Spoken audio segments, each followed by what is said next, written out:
السلام علیکم ساتھیوں، میں فیضان رضا آپ سبھی کا F R knowledge network میں سواگت کرتے ہیں۔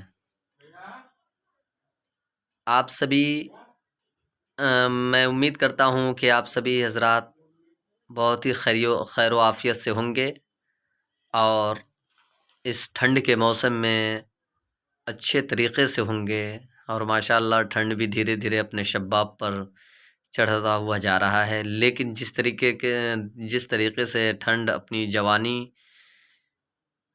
کے شال کو اپنے بدن پر اوڑھتے ہوئے نظر آ رہا ہے، اسی طریقے سے میں چاہوں گا کہ آپ بھی خوب محنت کریں اور اپنی پوری محنت و لگن پڑھائی میں جھونک دیں۔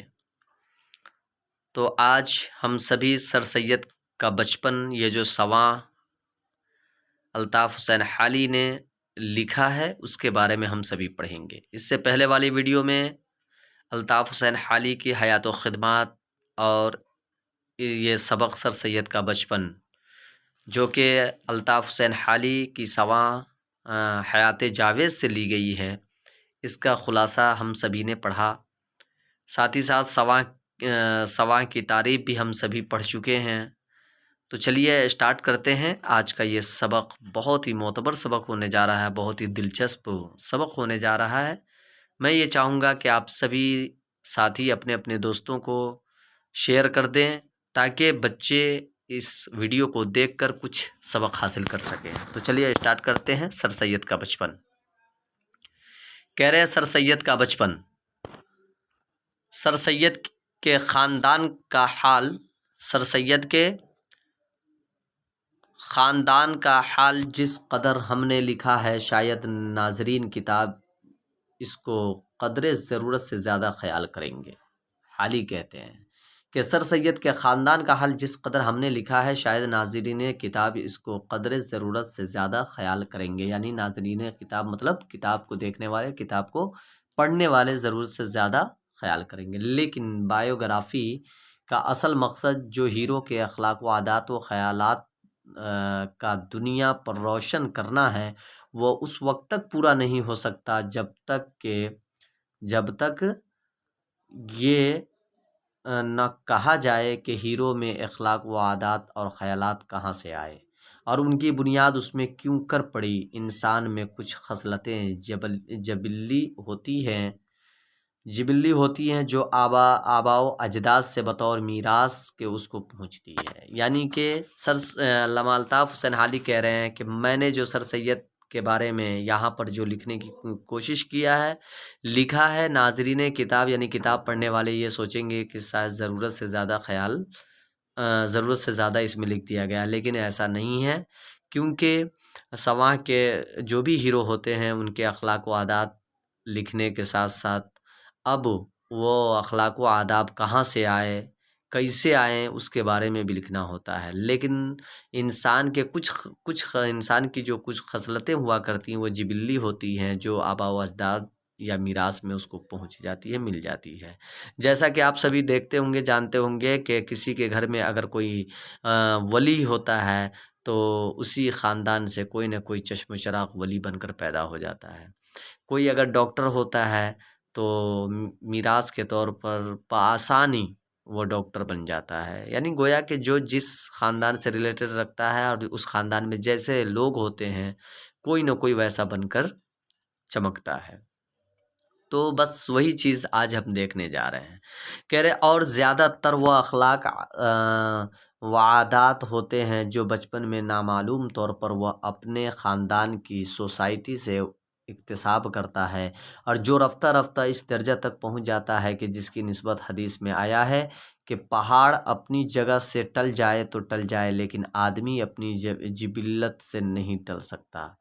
ٹھیک ہے، بس ہیرو کے خاندان کا حال جس میں وہ پیدا ہوا اور اس سوسائٹی کا حال جس میں اس نے نشو و نما پایا، در حقیقت ہیرو کے اخلاق و عادات پر ایک ایسی روشنی ڈالتا ہے جس کے بعد کسی اور ثبوت کے پیش کرنے کی چندہ ضرورت باقی نہیں رہتی۔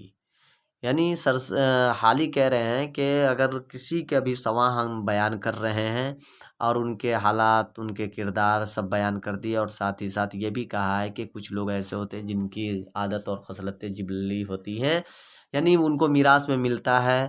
پہاڑ بدل سکتا ہے لیکن جس کو جو چیز میراث میں مل جاتا ہے، یعنی پیڑھی در پیڑھی چلا آتا ہے، وراثت میں مل جاتا ہے، وہ کبھی بھی بدل نہیں سکتا۔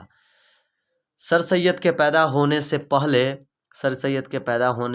پہلے ان کی بہن صفیۃ النساء اور ان کے بھائی سید محمد خان پیدا ہو چکے تھے۔ ٹھیک، اب سر سید کے پیدا ہونے سے پہلے کون سا پیدا ہو چکے؟ تو ان کی بہن صفیۃ النساء اور سید محمد خان، یہ دو کردار آ گئے، اس کو سمجھنا۔ سید محمد خان کے پیدا ہونے کی ان کو نہایت خوشی ہوئی۔ سر سید سے چند مہینے پہلے ان کے ماموں نواب زین العابدین، اب سر سید کے ماموں کا نام زین العابدین، یاد رکھیے گا، ان کے خاندان کے ہاں ایک لڑکا پیدا ہوتا ہے جس کا نام حاتم علی خان، کیا نام رکھا گیا؟ حاتم علی خان تھا۔ سر سید کو اول حاتم علی خان کی والدہ نے دودھ پلایا اور پھر خود سر سید کی والدہ نے۔ وہ اپنے خاندان کے اکثر بچوں کی نسبت زیادہ قوی اور توانا اور ہاتھ پاؤں سے تندرست پیدا ہوئے تھے۔ ٹھیک ہے، یعنی سر سید کو اول حاتم علی خان کی والدہ نے دودھ پلایا تھا۔ سب سے پہلے سر سید کو کس نے دودھ پلایا تھا؟ تو حاتم علی خان کی والدہ نے۔ ٹھیک ہے، پھر خود سر سید کی والدہ نے، اس کے بعد سر سید کی والدہ نے پلایا۔ وہ اپنے خاندان کے اکثروں بچوں کی بنسبت زیادہ قوی اور توانا اور ہاتھ پاؤں سے تندرست پیدا ہوئے تھے، یعنی سر سید احمد خان اپنے خاندان کے بچوں میں سب سے تندرست پیدا ہوئے تھے۔ کہ سر سید کے بیان سے معلوم ہوتا ہے کہ ان کے بچپن میں جسمانی صحت اور فزیکل قابلیت کے سوا کوئی ایسی خصوصیت جس سے ان کے بچپن کو معمولی لڑکوں کے بچپن پر بے تکلف فوقیت دی جا سکے نہیں پائی جاتی تھی۔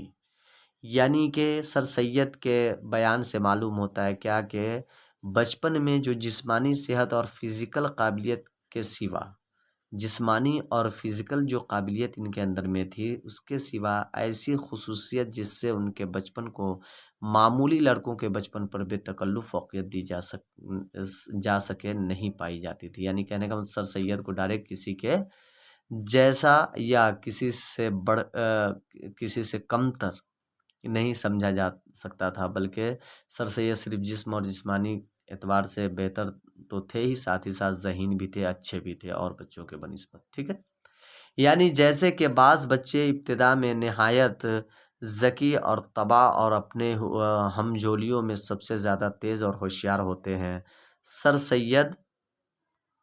سید میں کوئی ایسی قسم کا صریح امتیاز نہ تھا۔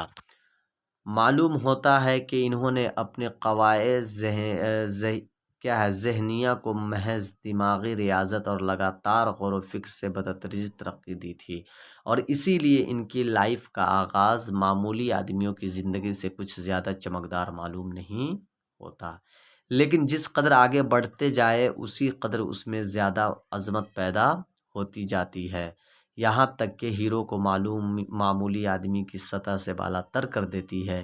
اسی لیے بعض حکماء کی یہ رائے ہے کہ محنت سے آدمی جو چاہے ہو سکتا ہے۔ سر سید کو مسمات ماں بی بی نے، جو ایک قدیم خیر خواہ خادمہ ان کے گھرانے کی تھی، پالا تھا۔ اب سر سید کو کس نے پالا تھا؟ تو یہ بھی بہت بہترین لائن ہے، اس کو نوٹ ڈاؤن کر لیں۔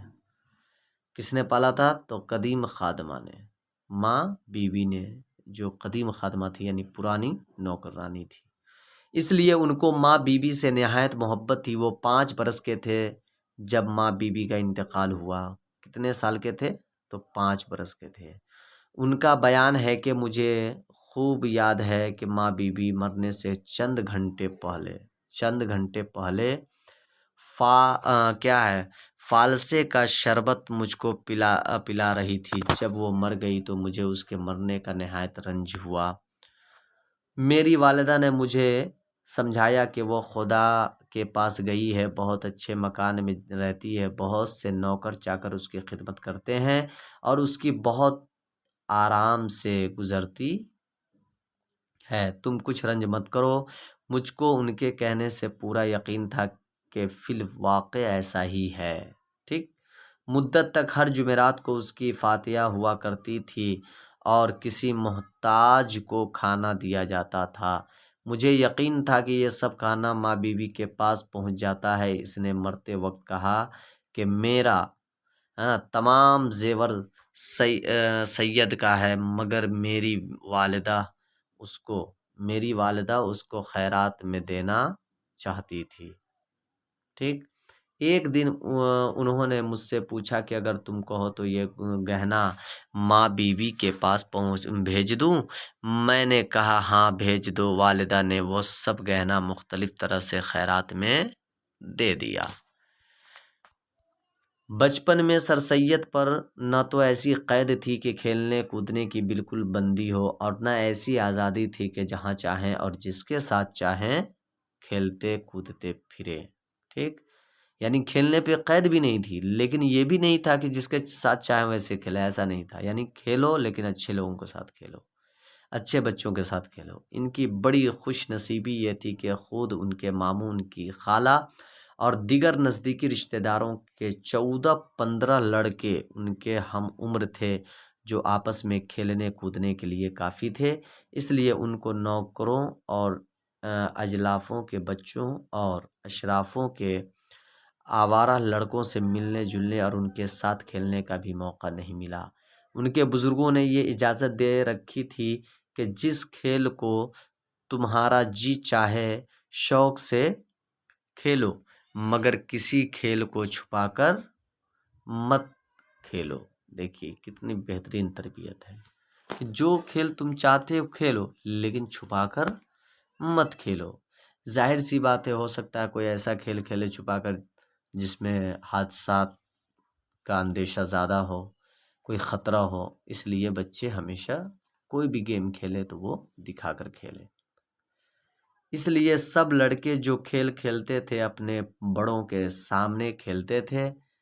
ان کے کھیلوں میں کوئی بات ایسی نہ ہوتی تھی جو اپنے بزرگوں کے سامنے نہ کر سکے۔ خواجہ فرید کی حویلی جس میں وہ اور ان کے ہم عمر لڑکے رہتے تھے، اس کا چوک اور اس کی چھتیں ہر قسم کی بھاگ دوڑ کے کھیلوں کے لیے کافی تھیں۔ ابتدا میں وہ اکثر گیند، بلہ، کبڈی، گیڑیاں، آنکھ مچولی، چلو وغیرہ کھیلتے تھے۔ یہ سب کھیل کے نام ہیں۔ اگرچہ گیڑیاں کھیلنے کو اشراف معیوب جانتے تھے، مگر ان کے بزرگوں نے اجازت دے رکھی تھی کہ آپس میں سب بھائی مل کر گیڑیاں بھی کھیلو تو کچھ مذائقہ نہیں۔ ان کا بیان تھا کہ باوجود اس قدر آزادی کے بچپن میں مجھے تنہا باہر جانے کی اجازت نہ تھی۔ جب میری والدہ نے اپنے رہنے کی جدا حویلی بنائی اور وہاں آ رہی تو باوجود یہ کہ اس حویلی میں اور نانا صاحب کی حویلی میں صرف ایک سڑک درمیان تھی، جب کبھی میں اس کی حویلی میں جاتا تو ایک آدمی میرے ساتھ جاتا۔ اسی لیے بچپن میں مجھے گھر سے باہر جانے اور عام صحبتوں میں بیٹھنے یا آوارہ پھرنے کا بالکل اتفاق نہیں ہوا۔ یہ سب سر سید احمد خان اپنی زندگی کے بارے میں بتا رہے ہیں۔ تو اب آگے دیکھیے، تھوڑا اور پڑھ لیں کہ سر سید لکھتے ہیں کہ میرے نانا صبح کا کھانا اندر زنانے میں کھاتے تھے۔ ایک چوڑا چکلا دسترخوان بچھتا تھا۔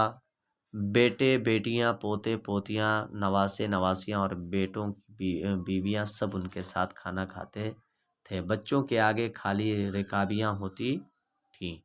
نانا صاحب ہر ایک سے پوچھتے تھے کہ کون سی چیز کھاؤ گے؟ جو کچھ وہ بتاتا وہی چیز چمچے میں لے کر اپنے ہاتھ سے اس کی رکابی میں ڈال دیتے۔ تمام بچے بہت ادب اور صفائی سے ان کے ساتھ کھانا کھاتے تھے۔ سب کو خیال رہتا تھا کہ کوئی چیز گرنے نہ پائے، ہاتھ کھانے میں زیادہ نہ بھرے اور نوالا چبانے کی آواز منہ سے نہ نکلے۔ رات کا کھانا وہ باہر دیوان خانے میں کھاتے تھے۔ ٹھیک، زنانہ ہو جاتا تھا میری والدہ اور میری چھوٹی خالہ کھانا کھانے آتی تھیں۔ ہم سب لڑکے ان کے سامنے بیٹھتے تھے۔ ہم کو بڑی مشکل پڑتی تھی، کسی کے پاؤں کا دھبا سفید چاندنی پر لگ جاتا تھا تو نہایت ناراض ہوتے تھے۔ روشنائی وغیرہ کا دھبا کسی کے کپڑے پر ہوتا تھا تو اس سے بھی ناخوش ہوتے تھے۔ شام کو چراغ جلنے کے بعد ان کے پوتے اور نواسے جو مکتب میں پڑھتے تھے اور جن سے ایک میں بھی تھا، ان کو سبق سنانے جاتے تھے۔ جس کا سبق اچھا یاد ہوتا اس کو کسی قسم کی عمدہ مٹھائی ملتی، اور جس کو یاد نہ ہوتا اس کو کچھ نہ دیتے اور گھڑک دیتے، یعنی ڈانٹ کر بھگا دیتے۔ تو چلیے آج یہیں تک رہنے دیا جائے، کیونکہ ویڈیو لمبی ہو رہی ہے۔ انشاءاللہ پھر اگلے ویڈیو میں اس سے آگے پڑھایا جائے گا۔ اللہ حافظ۔